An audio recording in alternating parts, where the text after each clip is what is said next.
चेतावनी उन लोगों के लिए है काली भेड़े जो यहाँ पर हैं, क्योंकि अगर कोई वहां से आता है तो बिना लोकल किसी सपोर्ट के, एक बात याद रखिएगा, यहाँ ये सरवाइव नहीं कर सकते।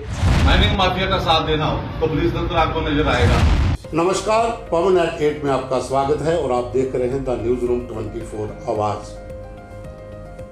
सियासत और आतंकवाद जम्मू कश्मीर में काफी समय से दोनों साथ साथ चल रहे हैं।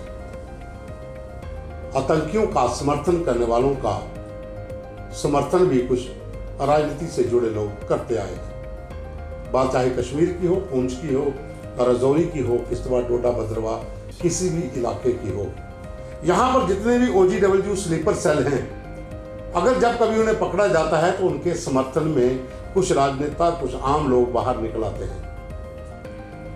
अब मैं बात कर रहा हूं दो पॉलिटिकल पार्टीज की, कांग्रेस और भारतीय जनता पार्टी। बाकी जो पहले हुआ PDP, नेशनल कॉन्फ्रेंस या दूसरी तमाम पार्टियों ने जो पहले किया उसको हम एक साइड पे छोड़ देते हैं। हम ताजा बात करते हैं और ताजा बात में उदाहरण है जिला कठुआ। कठुआ में आतंकी घुसपैठ करके सीमा पार से आते हैं। एक व्यक्ति का गला रेत कर हत्या कर दी जाती है। अभी तक यह कंफर्म नहीं हुआ है कि उनकी हत्या आतंकियों ने की थी या फिर कोई आपसी रंजिश थी। पुलिस उस मामले की जांच कर रही है, जबकि हीरानगर के मेला गांव के लोगों का कहना है जो केमिस्ट था शर्मा, उसकी हत्या आतंकियों ने की है। पुलिस अपना काम कर रही है। जब भी रिजल्ट आएगा, जब भी उसका कोई नतीजा आएगा, तब उस पर अलग से बात होगी। और ये चिंता का विषय भी है, क्योंकि जिस रात को उस व्यक्ति का गला रेत कर हत्या की गई थी और उसके दूसरे दिन आतंकी हीरानगर के ही एक गांव में स्पॉट हो जाते हैं और वहां पर मुठभेड़ होती है। 2 आतंकी मारे जाते हैं, एक CRPF का जवान शहीद हो जाता है। उसके बाद कठुआ, हीरानगर, बिलावर, बनी, बसोली, तमाम सीमांत लोगों और पहाड़ी लोगों ने कई जगह पर बैठकें की, प्रेस कॉन्फ्रेंस हुई कि सरकार जिला कठुआ की तरफ ध्यान दे, यहां पर आतंकी गतिविधियां बढ़ना शुरू हो गई हैं। मैं बात सियासत की इसलिए कर रहा हूं कि कुछ लोगों ने वहां पर यह भी बयानबाजी की कि कुछ लोग जो जहां पर इंडस्ट्रियल एरिया में काम करने आ रहे हैं, उनके साथ ही ये लोग आते हैं। मैं आपको एक प्रेस कॉन्फ्रेंस सुनाने जा रहा हूं, उसका कुछ अंश आपको सुनाते हैं। उन्होंने भी चिंता जाहिर की है कि घुसपैठ हो रही है, कठुआ इस समय खतरे में है। पुलिस को, सुरक्षा एजेंसियों को कठुआ की ओर ध्यान देना चाहिए। कांग्रेस के नेता, उनकी प्रेस कॉन्फ्रेंस है, आप सुनिए किस तरह से उन्होंने इसके ऊपर चिंता भी व्यक्त की है कि जिन इलाकों से घुसपैठ होती है उन इलाकों में माइनिंग भी होती है और वहां पर पुलिस जो है माइनिंग के काम के लिए DMO के साथ तो चल पड़ती है, लेकिन घुसपैठ रोकने के लिए कोई ठोस कदम नहीं उठाए जा रहे। उसको और चुस्त और उसको बढ़ाने की जरूरत है। वो उनमें वो पहलापन हमें यहाँ नहीं दिखता है। सिर्फ किसी के पासपोर्ट की इंक्वायरी भेज दी, किसी की नौकरी वाले के पास चलेंगे या इधर उधर की बाजार की खबर दे दी। यहाँ पे ये सेंसिटिव डिस्ट्रिक्ट है, उनको उसके मुताबिक ही यहाँ पे काम करना। जो बाहर से लोग आते हैं वो सुरक्षा के तंत्र से बड़े मुस्तैद और अत्याधुनिक चीजों से लैस होते हैं और उनका मुकाबला भी उसी तरीके से हमारी इंटेलिजेंस को करना पड़ेगा। हमारे DGP साहब जो इस समय है RS वैन जी, हमारे जिला के वो SSP भी रहे हैं और बहुत कॉम्पिटेंट ऑफिसर हैं, बहुत कॉम्पिटेंसी के साथ काम कर रहे हैं। तो हमारी जो अपील उनसे रहेगी कि कठुआ डिस्ट्रिक्ट में पुलिस डिस्ट्रिक्ट एक हमें अतिरिक्त यहाँ पे चाहिए और उसकी एकदम से घोषणा करें और यहाँ पे करें। तो दूसरा से हम इसको कहना चाहते हैं कि हमारे यहाँ इन्फिल्ट्रेशन के ट्रेडिशनल रूट है। आप बेनाला को देख लें, आप करनाल को देख लें, आप उच्च का इलाका है या सारघाट का इलाका है या इधर से हमारा नीचा रावी का इलाका है। अगर ये 5 इलाके इनको पता है कि ट्रेडिशनल उनके रूटीन है और वहां पे सवाए माइनिंग वालों के साथ पुलिस का पूरा ये रहेगा क्या लामबंद है उनका, आप लोग बेहतर जानते हैं। लेकिन इन लोगों को पकड़ने में, दर पकड़ने में कोई उनकी जानकारी नहीं। लोगों को तंग करना हो, ट्रैक्टर ट्राली वालों को या माइनिंग माफिया का साथ देना हो तो पुलिस तंत्र आपको नजर आएगा, या DMO का साथ देना हो तो पुलिस तंत्र आपको नजर आएगा। लेकिन जहां तक इन्फिल्ट्रेशन की तरफ नजर देनी है, ग्रामीणों की सूचना पे ध्यान देना है, तो सिर्फ आपका कोई इन लोगों का कोई ख्याल नहीं है। और ये भी मांग की गई कि जिला कठुआ में एक अतिरिक्त जिला पुलिस दे दी जाए, ताकि तमाम जो इलाके हैं वहां पर नफरी ज्यादा हो। ये राजनीतिक बयानबाजी हो सकती है, हम इस मुद्दे को छोड़ देते हैं, लेकिन साथ में ही अब आप देखिए एक और वीडियो, यह है भारतीय जनता पार्टी के स्पोक्स पर्सन अभिजीत सिंह जसरोटिया। ये अपनी इलाके के लोगों की सुरक्षा को लेकर है, आम व्यक्ति से जुड़ा हुआ मुद्दा है और ये ललकार है, चेतावनी है आतंकियों के लिए और उनके जो समर्थक हैं, OGW हैं, स्लीपर सेल हैं, उनके लिए। तो पहले ये वीडियो भी आप देख लीजिए। इसे चेतावनी समझिएगा और पर्टिकुलरली ये बात बड़ी इंपॉर्टेंट है। चेतावनी उन लोगों के लिए है काली भेड़े जो यहां पर हैं, क्योंकि अगर कोई वहां से आता है तो बिना लोकल किसी सपोर्ट के, एक बात याद रखिएगा, यहां ये सर्वाइव नहीं कर सकते। जिस दिन भी अगर हमारे को कोई भी पुख्ता सबूत मिल गया तो मेरे कंडी के और कठुआ के लोगों को कम मत आंकिएगा। हमें याद है, हमारी हिस्ट्री याद कर लीजिएगा, हमारी हिस्ट्री जो जसरोटा फोर्ट और हीरानगर का फोर्ट बना, हमें याद है कि उस समय भी जब तुर्क, मंगोल और मुगल जो लुटेरे यहां पर आए थे, हमारे कठुआ की धरती पे पांव नहीं रख सके थे। 1 लाख से ज्यादा की फौज थी जो हमारे लोगों ने उस समय इकट्ठी कर ली थी, जिसमें घुड़सवार थे, बर्छे वाले थे, तीर कमान वाले थे और तलवारों वाले थे, और हमने यहां पर किसी को आने नहीं दिया।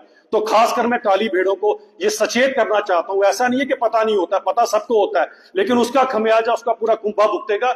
इसके लिए तैयार रहें। अगर खासकर मेरे कंडी के लोगों के ऊपर अगर कोई भी नुकसान हुआ तो इन काली भेड़ों को मैं सचेत कर देना चाहता हूं। इसे चेतावनी ही समझिएगा, इसे सुझाव नहीं समझिएगा। हम बड़े शरीफ, बड़े अच्छे लोग हैं, लेकिन जब हमारी अपनी इस पर बात आएगी तो हम पीछे हटने वालों से नहीं। कठुआ के लोगों ने कभी पीठ नहीं दिखाई है। जाहिर सी बात है कि जब भी किसी इलाके में घुसपैठ करके आतंकी आते हैं, GPS से वो लोग मूव करते हैं, लेकिन कई इलाकों में GPS नहीं चलता है, तो वहां पर ह्यूमन GPS काम आते हैं, यानी कि OGW स्लीपर सेल। और ये एक चिंता का विषय भी है और इसके ऊपर मंथन भी होना चाहिए, समाज को भी, सुरक्षा एजेंसियों को भी, और तमाम जो लोग हैं उन्हें इसके ऊपर सोचना पड़ेगा। क्योंकि बॉर्डर पार करके जब कोई आतंकी जम्मू कश्मीर के भीतर प्रवेश करते हैं, पहले नंबर तो घुसपैठ को ही रोकना होगा। अगर किसी इलाके से, कहीं से आतंकी घुसपैठ करके आ भी जाते हैं तो वहां पर उनको शेल्टर कौन देता है, उनको कहां रखा जाता है, किस घर में खाना मिलता है, कौन लोग उनके गाइड हैं, उन्हें लेकर कहां जा रहे हैं। क्योंकि किसी भी विदेशी आतंकी के पास मैप, GPS जो है वो ज़्यादा देर तक काम नहीं करता। उनको ह्यूमन जो लोकल सपोर्ट है, ह्यूमन GPS जैसे हम कहते हैं, स्लीपर सेल, OGW, सिंपैथाइजर्स, वो इनके काम आते हैं। और इनकी संख्या थोड़ी नहीं है।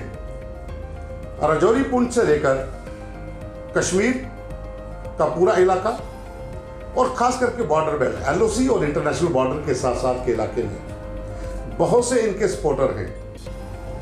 तभी तो इन लोगों को खाना भी मिल जाता है, क्योंकि कठुआ के हीरानगर में जो 2 आतंकी मारे गए थे, उनसे दवाइयाँ तो पाकिस्तान से बनी हुई मिली थी, लेकिन उनसे खाने पीने का जो सामान मिला था उसमें कुछ ऐसी चीज़ें थी जो ताज़ा थी, यानी कि वो पिछले 2-3 दिन से इन्हीं इलाकों में खाना खाकर जी रहे थे। और उनके पास से जो प्याज मिला था, जहाँ कुछ ऐसी चीज़ें मिली थी जो दर्शाती थी कि ये हाल ही की है। क्योंकि सीमा पार से अगर आप चलते हो तो आपके पास कच्चा राशन हो सकता है, लेकिन पकी हुई चीज़ या फिर ऐसा कोई सब्जी जो ज़्यादा देर तक नहीं रह सकती, वो भी सवाल खड़े करती है। तो जाहिर सी बात है कि जब आप घुसपैठ करके जहाँ पर पहुँचे हो तो आपका समर्थन करने वाले लोग यहाँ पर पहले से ही हैं, जो सीमा पार आतंकियों के आकाओं के संपर्क में रहते हैं। चिंता इस बात की भी है कि अगर सीमांत इलाकों में जिन इलाकों से घुसपैठ की आशंका रहती है, वो हीरानगर का इलाका हो, कठुआ का इलाका हो, बमियाल से सटा हुआ, पठानकोट से सटा हुआ, सांबा का इलाका हो, रामगढ़ का, अरनिया, आरसपुरा, अखनूर, कानाचक, सुंदरबनी, नौशहरा, मेंढर, राजौरी, पुंछ तक का जो इलाका है, वहाँ पर जो लोग इनके समर्थक हैं, जो इनको शेल्टर देते हैं, उन कई लोगों की गिरफ्तारियां भी हुई हैं। उनके समर्थन में कई लोग भी बाहर आए हैं। लेकिन जब कभी कहीं हमला होता है तो उसके बाद कुछ लोगों को पकड़ा भी जाता है, जैसे रियासी में पकड़ा गया। और कुछ लोग पूरी तरह से इन्वॉल्व होते हैं, कुछ लोग ऐसे भी होते हैं जिनको सब पता होते हुए भी वो खामोश रहते हैं, वो भी उसी श्रेणी में आते हैं। और तभी तो कहा जाता है कि आतंकियों का जो समर्थक है वो भी आतंकवादी है। उसे आश्रयदाता, OGW, स्लीपर सेल, आप कुछ भी नाम दीजिए, लेकिन वो आतंकी है और वो सबसे बड़ा गुनाहगार है। क्योंकि जो विदेशी आतंकी आ रहा है वो विदेश का है। आप यहाँ के रहने वाले हो, आप भारत के नागरिक हो, आप जम्मू कश्मीर के नागरिक हो, आप इन लोगों के साथ मिलजुल कर रहते हो और आप आतंकियों को सपोर्ट करते हो, अपने घरों में रखते हो। वेपन ड्रॉपिंग होती है तो आप वहाँ से असला उठाकर आतंकी कैडरों तक पहुँचाते हो। आप उनसे ज़्यादा गुनाहगार हो। सियासत को अगर हम एक तरफ छोड़ दें तो जो इस समय मुद्दा उठा है वो चाहे कांग्रेस के नीरज शर्मा ने उठाया हो या फिर भारतीय जनता पार्टी के अभिजीत जसरोटिया ने, कहीं ना कहीं इसके ऊपर सुरक्षा बलों को भी सोचना होगा, सुरक्षा एजेंसियों को भी सोचना होगा। तारीफें बहुत ज़्यादा होती हैं, लेकिन ज़मीनी स्तर पर जब निष्ठा और ईमानदारी से आप काम करते हैं तो वाहवाही भी होती है। DGP RR स्वैन की इस समय हर जगह वाहवाही इसलिए होती है क्योंकि जो उनका टेन्योर रहा, जहाँ जहाँ भी उन्होंने काम किया है, वहाँ के लोग आज भी याद करते हैं कि वो हमारे ज़िले के SSP थे, बहुत बढ़िया काम किया था। और अब जो है ये टेस्ट है, अमरनाथ यात्रा शुरू हो चुकी है, शुरू होने वाली है 1-2 दिन में, और साथ ही उसके बाद चुनावों का बिगुल भी बज सकता है। तमाम सुरक्षा एजेंसियाँ, Jammu Kashmir police, paramilitary forces, भारतीय सेना और BSF, ये अब एक जिम्मेवारी है कि सीमा पार से आतंकियों की घुसपैठ को रोकना है। और उसके बाद अगर कहीं किसी नाले से, जैसा कि मैंने पहले शो किया था, उसमें साफ तौर पर कहा था कि पूरी तरह से घुसपैठ रोक पाना बहुत मुश्किल हो जाता है। मौसम के अनुसार या फिर जो इलाका है उसके अनुसार घुसपैठ होती है और उस पार जो बैठे लोग हैं वो इसी तैयारी में रहते हैं, इसी साजिश में रहते हैं। कभी भी मौका मिले तो अपने लोगों को, अपने आतंकियों को इस वक्त घुसपैठ करवानी है, हो जाती है तो उन OGW स्लीपर सेल जो आतंकियों को शरण दाता हैं उनके ऊपर भी नज़र रखनी है, और पकड़े जाते हैं तो कठोर कार्रवाई हो। और हम स्वागत भी करते हैं कि जम्मू कश्मीर पुलिस के DGP ने हाल ही में एक बयान दिया था कि ENA आ रहा है, जिसके तहत आतंकियों के समर्थकों को आतंकवादी कहा जाएगा और उम्र कैद से लेकर मौत की सज़ा तक की सज़ा भी उनको मिलेगी। इस तरह के कठोर कानून होंगे तो सियासतदान भी कुछ नहीं कर पाएंगे, क्योंकि जो पकड़ा जाता है वो पूरे एविडेंस के साथ पकड़ा जाता है। जैसे रियासी में हाकिम पकड़ा गया है जिसने कबूला है कि तीनों आतंकी उसके घर में रहे थे और उनसे तीनों को खाना खिलाने के बाद जो जहाँ पर अटैक हुआ था शिवखोड़ी वाली बस पर, वो साथ लेकर आया था और अटैक करने के बाद तीनों को लेकर वापस गया था। तो इस तरह के और वाक़े ना हो, उसे लेकर भी एजेंसियों को सतर्क रहना होगा, पुलिस और सेना को भी मुस्तैद रहना होगा, क्योंकि आने वाले दिन जो हैं वो बहुत ही चुनौती भरे हैं।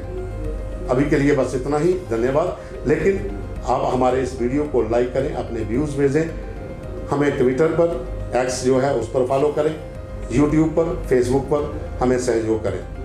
धन्यवाद।